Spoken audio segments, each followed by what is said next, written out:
AP కల్తీ మద్యం కేసులో దర్యాప్తు మరింత స్పీడప్ అయింది. మొలకల చెరువు కల్తీ మద్యం కేసులో మరో 6గురిని పోలీసులు అదుపులోకి తీసుకున్నారు. కర్ణాటకలో 3, గోవాలో మరో 3గురిని ఎక్సైజ్ శాఖ అధికారులు అదుపులోకి తీసుకున్నారు.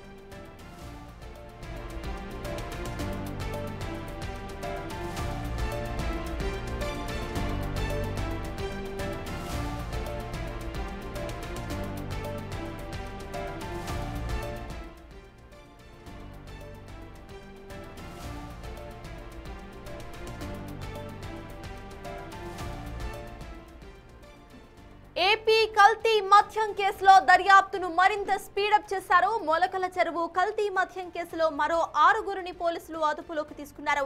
కర్ణాటకలో 3, గోవాలో మరో 3గురిని ఎక్సైజ్ శాఖ అధికారులు అదుపులోకి తీసుకున్నారు. అయితే ఇప్పటికే స్పిరిట్ గురించి ఇటు ఎంక్వైరీలో గోవా నుండి కర్ణాటక మీదుగా ఇటు ఆంధ్రప్రదేశ్ కు తరలించినట్టుగా అధికారుల విచారణలో తేలింది.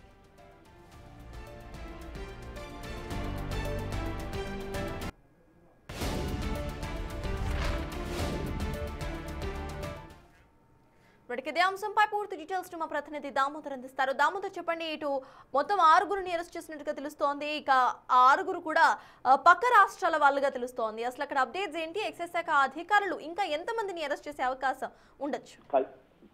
నకిలీ మద్యం కేసుకు సంబంధించి ఏదైతే గత నెల నుంచి జరుగుతున్న విచారణలో భాగంగా ఏదైతే మలకల చెరువు ఎక్సైజ్ పోలీసులు మరో 6గురిని అదుపులోకి తీసుకున్నారో, ఇందులో 3గురిని ఏదైతే కోర్టులో హాజరుపరచగా మరో 3గురిని విచారిస్తున్నట్లు సమాచారము.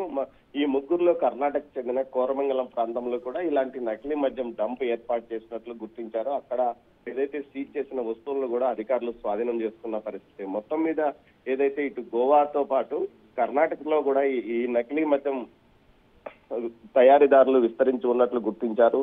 అంతేకాకుండా కేరళ, తమిళనాడుకు సంబంధించి అక్కడి నుంచి స్పిరిట్ తీసుకొచ్చి ఇటు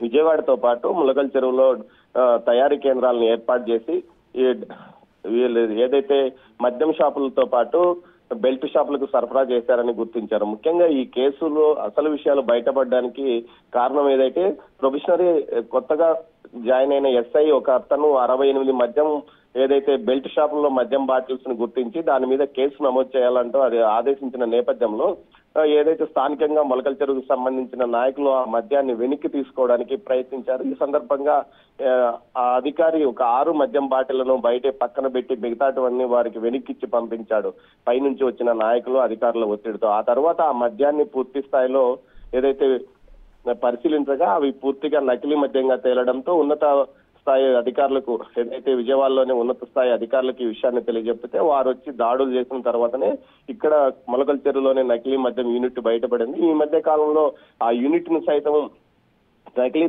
మద్యం తయారీదారులు కాల్చివేయడానికి కూడా ప్రయత్నించినట్లు సమాచారం. అయితే ఆ తర్వాత జరిగిన పరిణామాల నేపథ్యంలో అటు జనార్దన్ రావుతో పాటు తెలుగుదేశం పార్టీ ఇన్ఛార్జిగా వ్యవహరించిన జయచంద్రారెడ్డి వీరంతా వీరి భాగస్వామ్యంలోనే ఇది నడిచిందని కూడా తెలిసింది. ఆ తర్వాత అది రాజకీయంగా కూడా మలుపు తిరిగిన పరిస్థితి. ప్రస్తుతం సిట్ దర్యాప్తు బృందం ఏదైతే కర్ణాటక, గోవాలో ఒక 6గురిని అరెస్ట్ చేశారు. కర్ణాటకలోని కోరమంగళంలో కూడా ఇలాంటి యూనిట్ ఏర్పాటు చేసి మద్యాన్ని గతంలో ఏదైతే 2024 ముందు కూడా రాష్ట్రానికి సరఫరా చేసినట్లు కూడా గుర్తించారు. అదేవిధంగా గోవాలో కూడా ఇలాంటి చర్యలకు పాల్పడినట్లు గుర్తించారు. మొత్తం మీద ఈ కేసుకు సంబంధించి ప్రస్తుతం ఈ మరో 3గురు ఎక్సైజ్ పోలీసులు అదుపులో ఉన్నారు. 3గురిని ఏదైతే కోర్టుకు హాజరుపరిచారో వారిని తిరిగి కస్టడీకి ఇవ్వాలంటూ కూడా తంబలపల్లి కోర్టులో పిటిషన్ దాఖలు చేసిన పరిస్థితి. మొత్తం మీద జినేషా ఎవరైతే స్పిరిట్ సరఫరా చేశారో అతన్ని మరోసారి విచారణకు తీసుకురావాలని కూడా పోలీసులు ప్రయత్నిస్తున్నారు. మొత్తం మీద ఈ సిట్ ఈ దర్యాప్తు కేసులో మరింత లోతుగా వెళ్తోంది.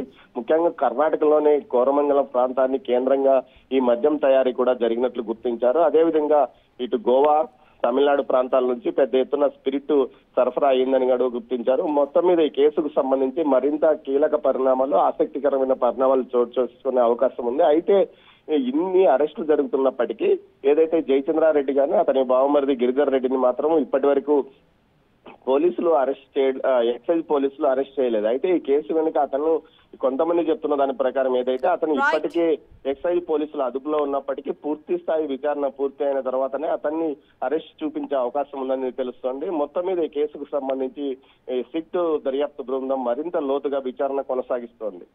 Yes, thank you, Damodar.